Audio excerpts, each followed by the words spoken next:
So hello again class, and in here. So we continue class now with part 3 of module 2. Okay? So share ko lang yung screen ko class. Yan. Okay? So again class, nandito na tayo sa saan na yun? Yeah. Okay? So for part 3 class, we are to discuss the second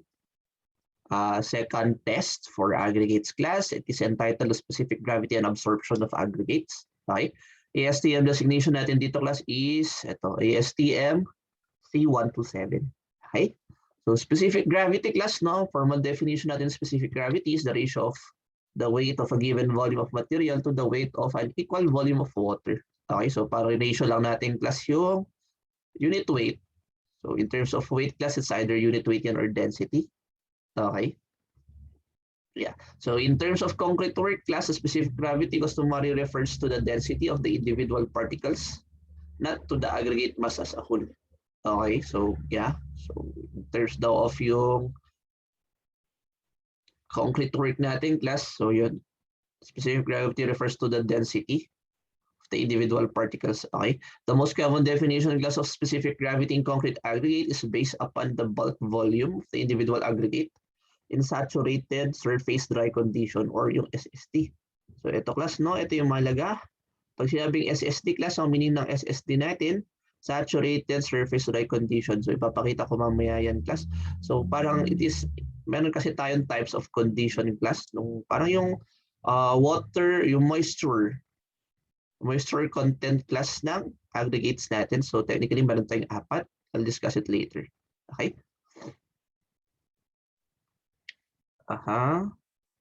Okay. So, yeah. So, meron din tayo class ng oven dry specific weight. Tapos, meron din tayo class ng apparent or yung mass. So, sa module 1 class, ang pinakatawag natin mass, no? Pero dito class, tatawagin natin siyang apparent specific gravity. Okay? Yeah. Tapos, so dalawa siya, no? Kung titignan yung ASTM C127 natin class, specific gravity, tapos yung absorption. So, ang definition naman natin class ng absorption is determined by finding the weight of an aggregate under SSD. So again, class, pag sinabing SSD, ito yung surface, saturated surface dry. Okay? So technically kasi class, saturated, ibig sabihin yung aggregate natin puno ng tubig. Tapos yung surface ng aggregate natin class dry siya. Discuss natin dun sa next page. Okay? Yeah.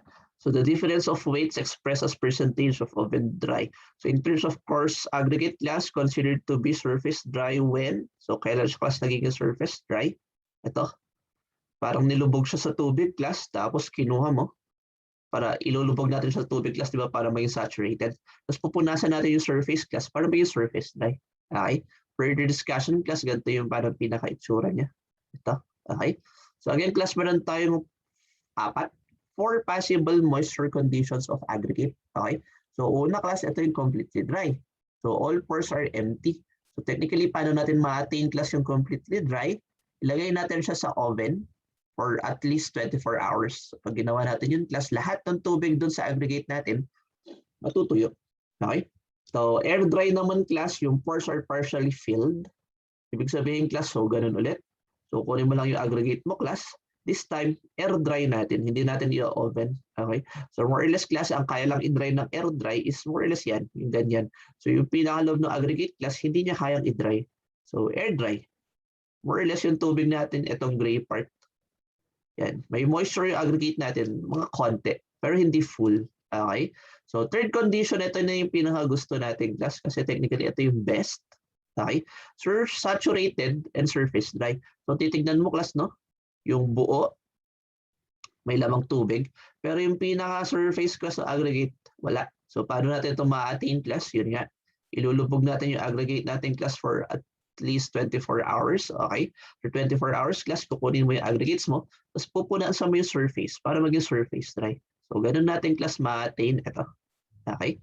Tapos, meron din tayong class wet. Okay? So, yan yung fourth. So, paano natin ma-attain yung wet class? Ganun din. Ilulubog natin class yung aggregate natin for 24 hours. Pero this time class, hindi natin pupunasan yung surface niya. Okay? So, ano class ang use pag alam mo tong mga to? So, technically class, ang pinaka-use niyan, malalaman mo kung ano yung effect niya dun sa fresh concrete natin. Okay? So titingnan natin class, no? Yung first two conditions class, ito. 'Di ba? Discuss ko class dun sa previous ano natin. Yeah, na kapag maghahalo tayo class, lalagyan natin ng pagkonkreto. Konkreto yung usapan class, may sand, gravel, cement, tapos tubig. Okay? So pag first two conditions class yung nangyari dun sa aggregates mo, ibig sabihin, mag-a-absorb pa sila ng tubig. Okay? So yung water class na tinansya mo as per yung water cement ratio, magkukulang. Kasi class yung tubig, i-absorb ng dalawang first two conditions ng aggregate natin. So ayaw natin mangyari yun. Okay? Same class dito sa condition 4. So sa condition 4 naman class, this time, siya naman class yung magbibigay ng excess water. So nasira na naman class yung water cement ratio. So meron kasi tayong tinatawag class no, na water cement. Water cement. Dash pala yung ratio. Okay? So water cement ratio class, ito yung tinatansya natin. Diba kasi ayaw nga natin class masyadong matubig yung concrete, ayaw rin natin masyadong dry. So dapat class perfect yung water cement ratio mo to attain class yung ultimate strength ng concrete natin. Okay? So mahalaga yan class. So again class, kung ganito yung conditions ng ating aggregate, medyo tatamaan niya yung water cement ratio, hihina yung semento natin kasi i-absorb niya. Same class dito sa condition 4 kasi dadagdagan niya. Okay? Kaya class sinasabi na ang best condition dapat class sa aggregate natin is yung SSD or yung saturated surface dry. Okay? Kasi class, hindi siya mag-give ng water, hindi rin siya mag-absorb. So kung ano yung tinansya mong tubig, yun na talaga yung pinaka-water cement ratio class ng concrete natin. Okay? So best condition class, ang pinaka-gusto dapat nating condition or yung moisture condition class na aggregate mo, condition number 3, specifically class, saturated and surface dry. Okay? Yan. So this time naman class, pag-usapan natin yung test. Okay? So yung test class sa specific gravity. Yung test sa specific gravity class tsaka absorption ng aggregates, magkahiwalay class yung sa fine tapos sa coarse. Okay? So for the coarse class, ang galawan natin dito, hindi ako nag-download ng pictometer. Saglit class, kuha lang ako ng sa pictometer. So yun class, ituloy natin. No? So again, ito muna tayo class. So again class, magkaiba no? Paggalawang specific gravity. And ano na to? Specific gravity class siya yung moisture.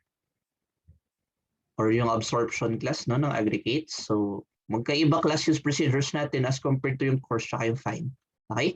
So unahin natin class yung sa coarse. So sa galawang coarse class, ito yung galawan natin. So a sample class of 200. So ito yung pinaka-suggested niya. No? So 2 kilos or 2,000 grams class of aggregate is used in conducting. Okay? So ang galawan natin class dito, ang kailangan natin is ayun. Ito. Yan class. Pag-usapang coarse. Yan. Okay. So pag coarse tayo class, ganito yung galawan natin. Yan. Meron tayong water bucket or wire basket siya. So parang tatagos class yung tubig natin dito. Okay? Mesh yung basket natin. Plastic bucket tapos yung yan. Okay? So pag coarse class, ang galawan lang natin dito class, more or less. Yan. So ito. So, hugasan muna natin class yung coarse aggregate natin, no? Okay? So, is thoroughly wash to remove yung finer para nga maiwan lang talaga kasi yung coarse aggregates natin. Tapos, ito drain natin class sa wire basket. So, yung aggregates natin class, ilalagay natin dun sa ating wire basket. Okay? Place in the wire basket and immerse in distilled water at the temperature of, ito. So, dito class more is ang gagamitin natin tubig class specific. So, dapat distill siya. Tapos dapat specific rin class yung ating temperature. Okay? Tapos, a cover of at least 2 inches of water above the basket. So ito class, ilulubog natin. So ilulubog natin class yung basket filled with yung coarse aggregate natin. Dapat daw class yung water level natin at least 50 mm. So dapat ito yung water level natin. No? Okay? Yan. Tapos immediately after immersion class, the interrupted air is removed from the sample by lifting the basket containing it 25 mm dapat yun, class. I-edit ko nga yun mamaya. Okay. So yung specific gravity at 25. Okay. Edit ko yun mamaya, class. Dapat mm yun. So above the tank, allowing it to drop 25 times. So ang titignan natin, class, no? So again, di ba kung ito yung bucket natin? Yan. So di ba yung tubig natin, class, is dapat ganyan? So meron dapat tayo daw, class, at least 50 mm. Okay. Tapos ito, class, diba ito yung bucket natin, class, na may wire mesh na may lamang aggregates. Okay. Hindi pala kita. Yan. Okay. So yan. Diba ganito yung laman, class. So again, ganyan. So dapat, class, no? So i-submerge natin, class, yung basket natin na may lamang aggregates. Dapat 50 mm. Okay. Tapos ito, class, i-jolt natin up and down. So dapat, class, ito tataas lang siya. So dapat may maiwan pa rin, class, na 25 mm daw. Okay. So ito, itataas natin, class, para tumaas siya hanggang dyan. Tapos ibababa mo ulit siya. Okay. So parang taas, baba, class. Para dapat hindi lang lumagpas, class, no? Dapat may clear pa rin tayo. So 25 mm above the base of the tank. Okay, na tubig.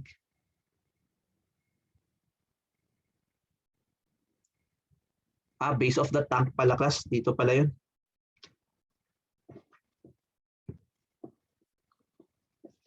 Okay. So, di ba, more or less, class, ilalapag natin to. So, technically, kung ito yung base ng tank, yan. Okay. So, iakyat mo siya, class. Up, down. 25 times. Okay. Tataas lang siya, class. Dapat ang tataas nito, 25 mm. Okay. So, more or less, class, ganun yung galawan ng ating coarse aggregate. Okay. So, balik natin, class, dito sa ating yan. Okay. So, lapag, class, 25, taas, baba. Parang ma-fill lahat. Okay. So, yun yun. 25 times. Okay. At a rate of 1 drop per second. So, parang 25 seconds siya, class. Okay. So, the basket and the aggregate are kept completely immersed during the operation for. So, ilulubog natin siya, class, ng 24 hours dun. Okay. The basket and the sample are jolted and weighed in water. Okay. So, more or less, class, yun, no? So, titignan nyo, ganito yung setup natin, class, no?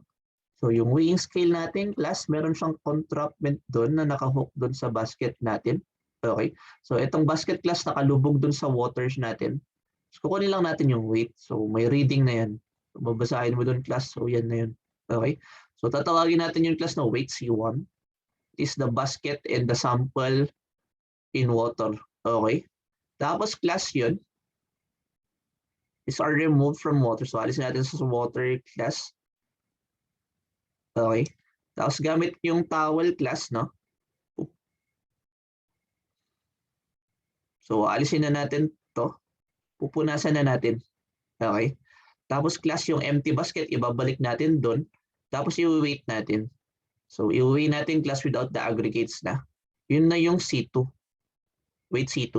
Okay. So, it is the weight, class, of the basket without aggregates in water. Okay. So, the aggregate are placed in cloth. So, meron na yung cloth, class. So, pupunasan natin yung surface. Okay. Tapos, i-weigh natin. So, yun na yung weight B. So, meaning yung weight B natin, class, ito na yung SSD weight ng aggregate natin. Kasi nga, di ba, fully saturated na siya, class. Tapos, pinunasan natin for surface dry. Okay. Tapos, class, yun. After nun, ilalagay na siya sa oven at a temperature of 100 to 110. Okay. For at least 24 hours. Okay. After 24 hours, class, i-weigh ulit natin siya. Okay. So, yun na yung tawag nating weight A. So, kung titignan nyo, class, meron lang tayong weight C1. Again, yun yung weight ng basket with aggregates. Weight C2, class, ito yung weight ng basket. So, in water yan, no? So, ito rin in water.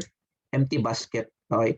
Tapos B class, ito na yung weight ng SSD aggregates natin. Weight A class, yan na yung oven dried natin. Okay?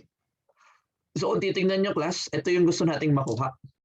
Kunin natin class yung bulk specific gravity nung dry, okay? Specific gravity bulk nung surface, nung saturated surface dry. So kunin natin class yung upon specific gravity. Tapos syempre class yung water absorption by weight. Okay? So technically class, ano yung mga data na dapat natin kunin? So yung kinuha natin kanina class, di ba, 4? So again class, yung weight A, ito yung weight ng override aggregate. Weight B class, ito yung weight ng SSD aggregate. In air na to class, no? Sa air na yan kasi parang pinatong lang natin dito. Okay? Yung C naman class, ang gusto natin makuha sa C, ito yung weight ng saturated aggregate in water. So ang gagawin mo lang na ito class, kukunin mo yung C1 minus yung C2. Wherein yung C1 class, diba ito yung aggregate, weight ng aggregate plus basket in water, minus class syempre yung weight ng basket in water. Okay? So ganun class yung galawan natin. Okay? So summarizing class, no? So again, iba yung pagkuha natin class ng specific gravity for coarse aggregate. Okay? So meron lang tayong ano yung mga kailangan nating data class. So kailangan natin class yung, so meron tayong A. Okay? Yung A natin class, again, ito yung weight. Weight ng oven dry in air. Okay? Yung letter B natin class, ito yung weight ng SSD in air. Okay? Tapos class C, equal to class sa C1 minus yung C2. Or ang gusto nating makuha dito class, ito yung weight ng saturated in water. Okay? So ito yung mga aggregates natin to class, no? So ito yung aggregate, SSD aggregate, saturated aggregate in water.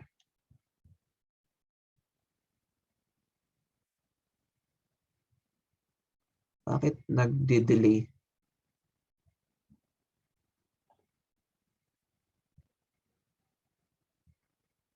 Wait, nagde-delay ang aking phone.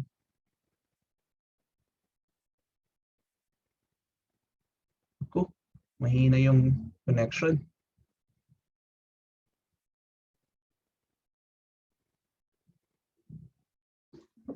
Wait lang class, pause ko lang, no?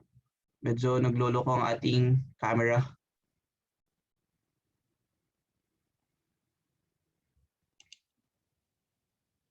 Tuloy natin class, no? Sorry, medyo technical problem tayo dun sa camera. Okay? So again class, yan yun. So again class, no? Again, letter A class, ito yung weight ng aggregate in air, oven dried, aggregate in air. Letter B class is defined as the weight of the saturated surface dry aggregate in air. Tapos C natin class, again, C will be equal to, yan, the difference class of C1 minus C2, or simply class the weight. Yan. The weight class of yung saturated aggregate natin in water. Kasi class, di ba, ang C1, ito yung basket plus aggregate in water. C2 class, ito yung basket lang. Okay? So, pag pinag-minus natin yun, class, ang makuha natin is yung saturated aggregate in water. Okay? Tapos with that class, again, ang gusto natin makuha class is yung apat na properties na to. Okay? So yeah, so i-erase ko na to class, no? Andito naman class kung ano yung meaning ng mga ABC natin. Okay? So i-erase ko lang class.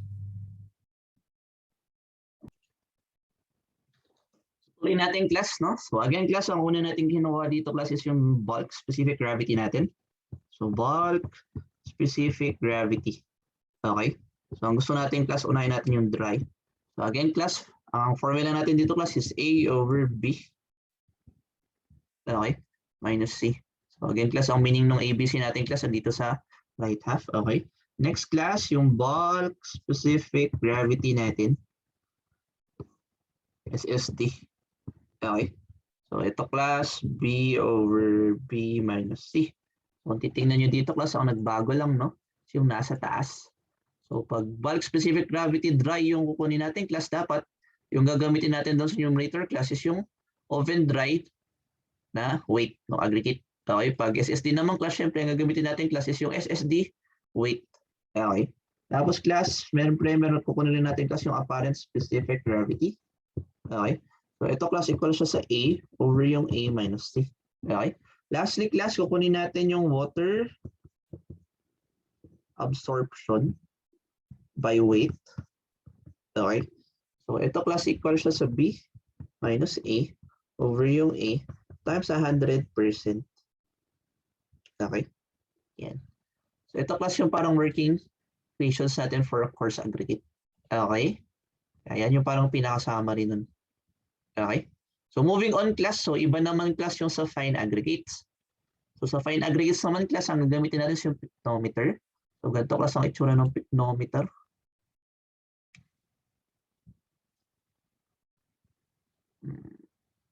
Saan yun? Ito.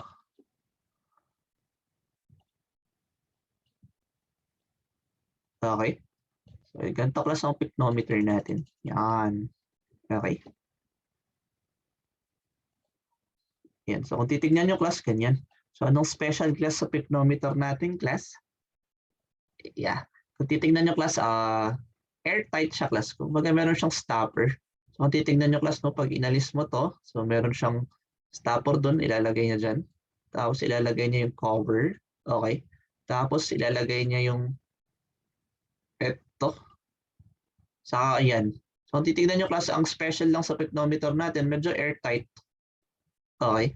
Kung baga class dito kasi sa taas, ilalagay mo rin dyan yung temperature thermometer natin. So kung titignan nyo, airtight na siya, mas makukuha mo talaga, mas accurate kumbaga.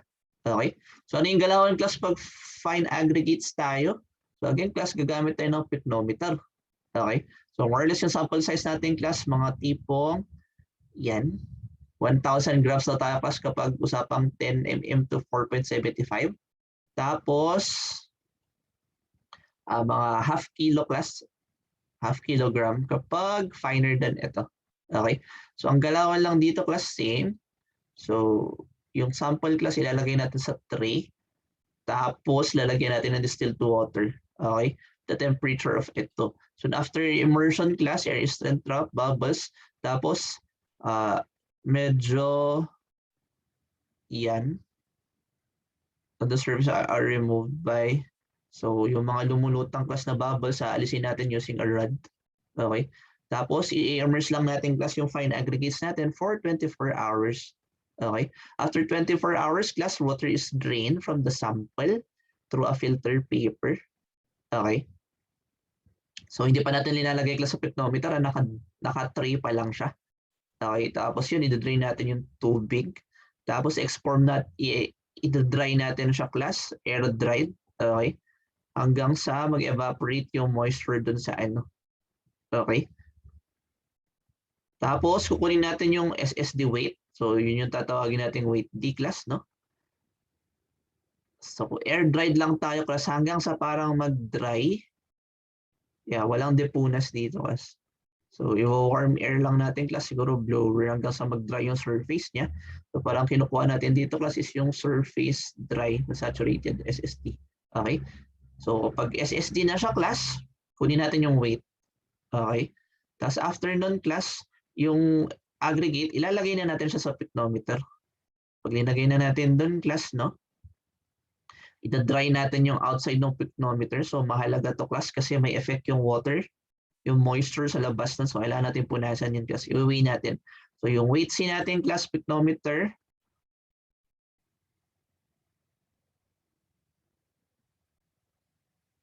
Ay, hindi pa pala natin ilalagay class yung aggregate.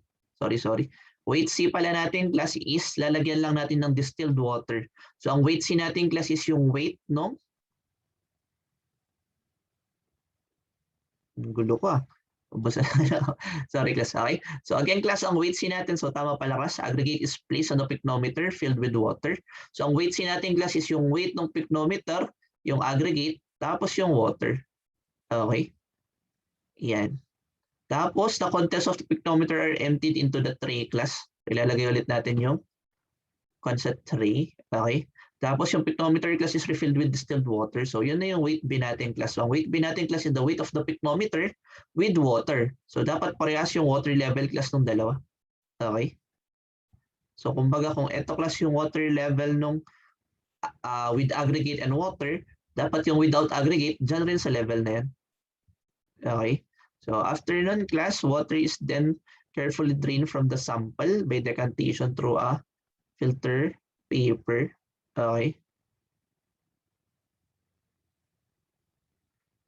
So parang maglalagay yung filter paper class doon sa tray.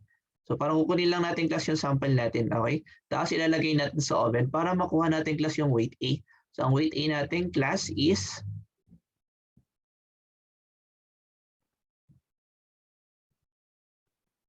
yung oven dried. Okay? So para ang gusto natin makuha ang data class is 4 na weights yan. Okay? So again class yung weight A natin, yung oven dried, yun yung last, di ba? Weight B natin class yung pictometer with water only. Okay? Weight C natin class, pictometer with sample, so yung aggregate with water.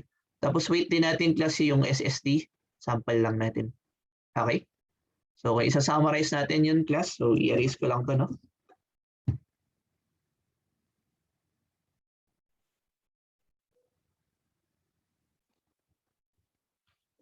Okay, so again, summarize natin class. So ang galawan natin class is yung specific gravity for fine aggregates.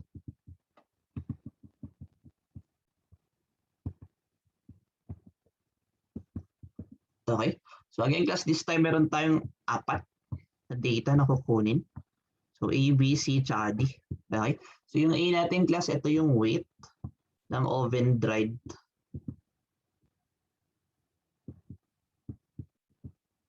aggregates. Okay, tapos yung next naman class, gusto natin B kasi ito yung weight ng pictometer plus yung water. Okay, weight C naman class, ito yung weight ng pictometer plus yung aggregate plus yung water. Okay, tapos lastly class yung D, ito yung weight ng SSD aggregate.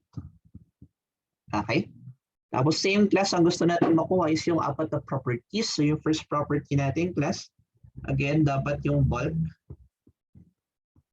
specific gravity, okay, ng dry. Okay, so since dry ito class, dapat ang gagamitin natin dun sa numerator, syempre yung weight over dried. Okay, so this time class, it is yung D minus yung difference ulit class ng CB. Okay, next naman class, so same yung bulk, specific gravity pa rin natin class. Pero this time class, SSD. So ang difference lang nito class dun sa dry, magbabago lang yung numerator natin class. So this time class, dapat ang ilalagay natin is yung weight ng SSD aggregate. So C minus B. Okay? Tapos class same, kukunin rin natin yung apparent specific gravity. So ang formula natin sa apparent specific gravity class, A over yung A minus CB. Okay? Tapos lastly class, syempre yung water absorption natin class, no? By weight. So equal to class sa D minus yung A over yung A times yung 100%. Okay? So yan class yung mga working equation natin class for fine aggregates. Okay? So with that class, summarize natin yung dalawa. So again, magkaiba class yung galawan natin for fine. Magkaiba rin yung sa course. So magkaiba rin class yung working equations natin for both. Tsaka yung data gathered. Okay? So with this class, pwede nating sagutan class yung example 2.2. So i-erase ko lang ulit to class.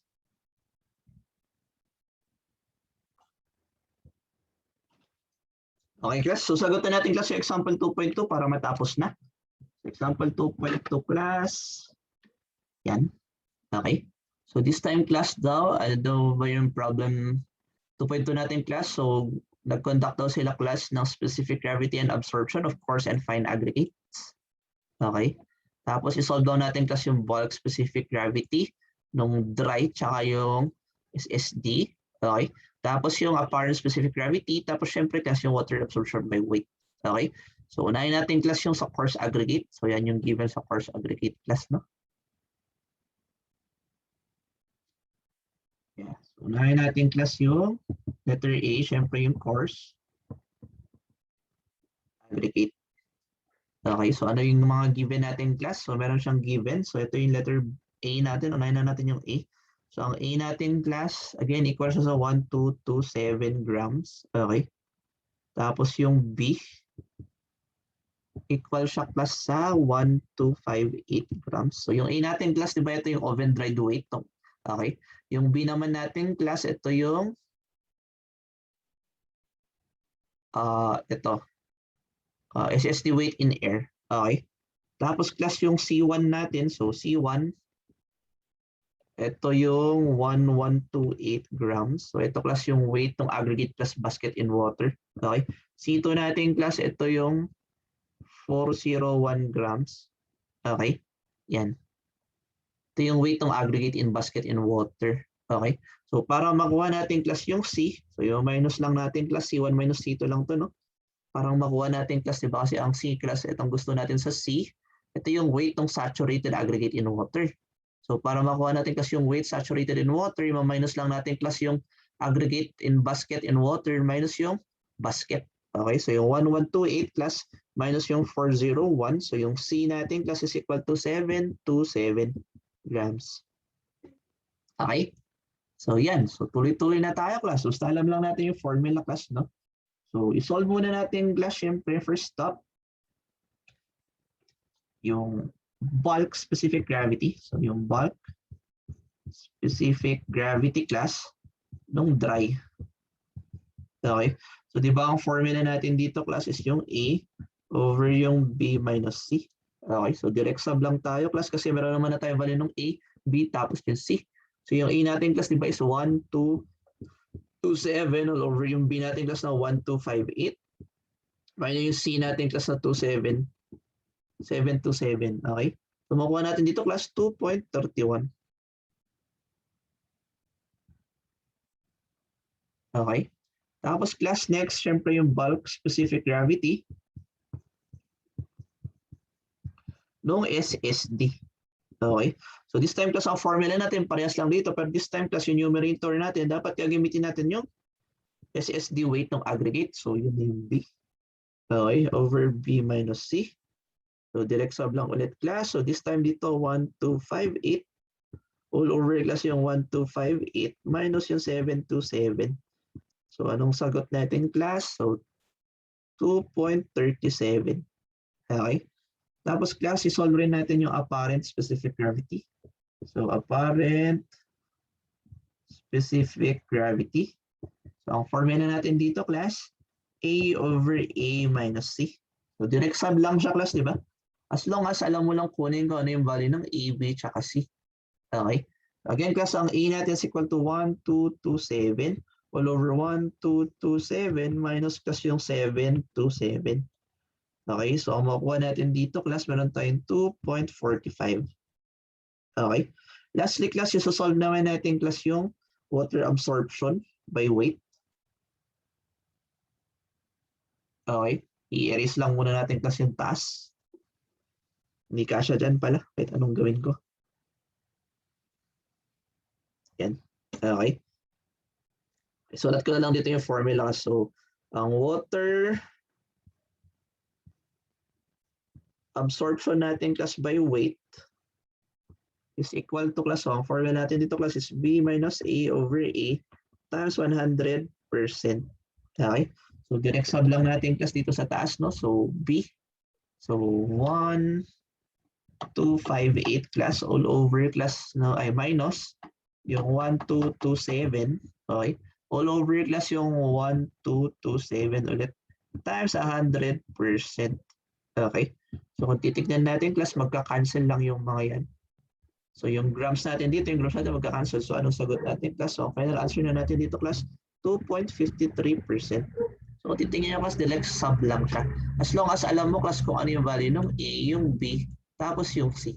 So syempre class, alam mo rin dapat class kung ano yung formulas natin. Okay? So check natin class kung tama yung sa sagot natin. Yan. So kung titignan nyo class, no? Ito, so tama. Meron naman tayo yan. Meron rin tayo nun. 2.45, tama. tapos 2.53. Okay? So moving on class, dito naman tayo sa fine aggregates. So i-erase ko lang to class. So yan to yung given data natin sa fine aggregates.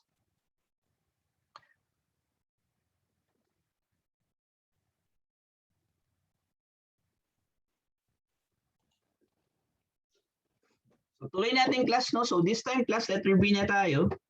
Specific gravity naman na tayo class, no? For fine aggregates.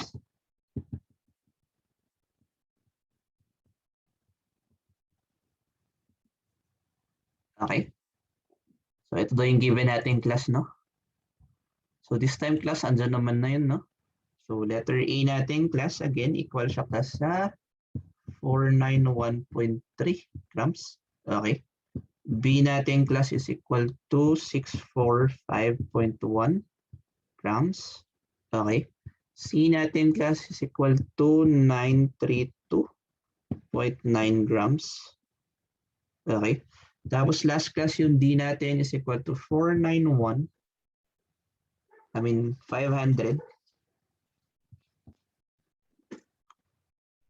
So 500.9 grams. Okay. So with this again class, kaya na natin kunin kasi direct sub lang siya class kasi alam naman na natin class kung ano yung A, B, C, tsaka D. Okay. So yun lang yung pahirap na part class dito. Supposedly alam mo lang class kung anong meaning ng A, B, tsaka D. So A class, diba ito yung oven dried weight ng aggregate. B class is ito dapat yung weight ng picnometer tsaka water only. C class is yung water, picnometer, tapos yung sample. D naman class, ito yung SSD weight ng aggregate natin. Okay? Yan. So sagutan na natin class yung apat. So same class, ang gusto nyo lang makuha class. Unahin natin class yung bulk, specific gravity class nung dry. Okay. So ang working formula natin dito class, yung A daw natin class all over yung D minus yung C minus yung B.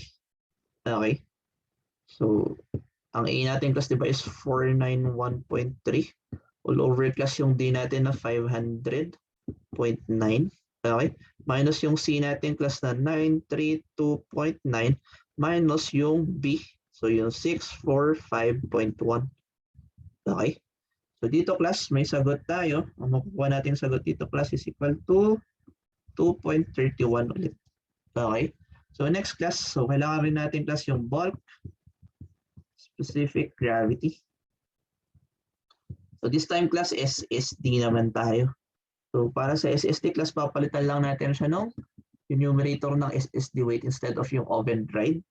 So yung D. So titigyan yung class D is equal to D minus yung C minus yung B. Okay. So equal yung class sa ano yung D natin class. So yung 500.9 all over class yung 500.9 minus class yung difference no 932.9 minus yung 645.1. Okay. So pag sinolve natin yan class, ang makukuha natin sagot class is equal to 2.35. Okay. So i-erase ko lang ulit class para sagutan naman natin kasi yung specific gravity plus yung water absorption by weight. Okay. So next up class, kukunin naman na natin yung apparent specific gravity. Okay. So this time class, ang formula natin is yung A over yung A minus yung C minus yung B. Okay. So equal lang to class sa A. So yung 491.3 all over yung 491.3 minus class yung 932.9 minus yung 645.1. Okay. So this time class, may answer tayo. Ang sagot natin class is 2.41. Okay. So next up naman class is yung water absorption. Water absorption by weight. Okay.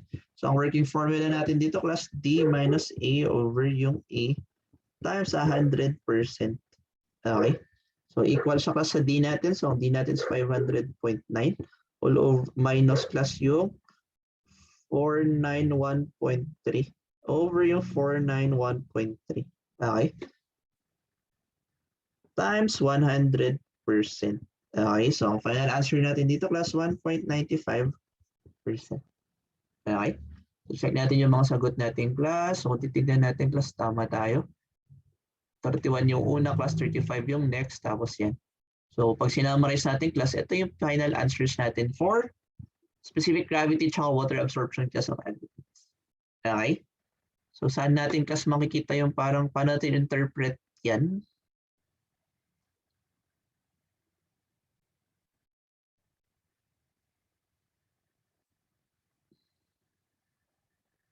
Dito ata sa characteristics.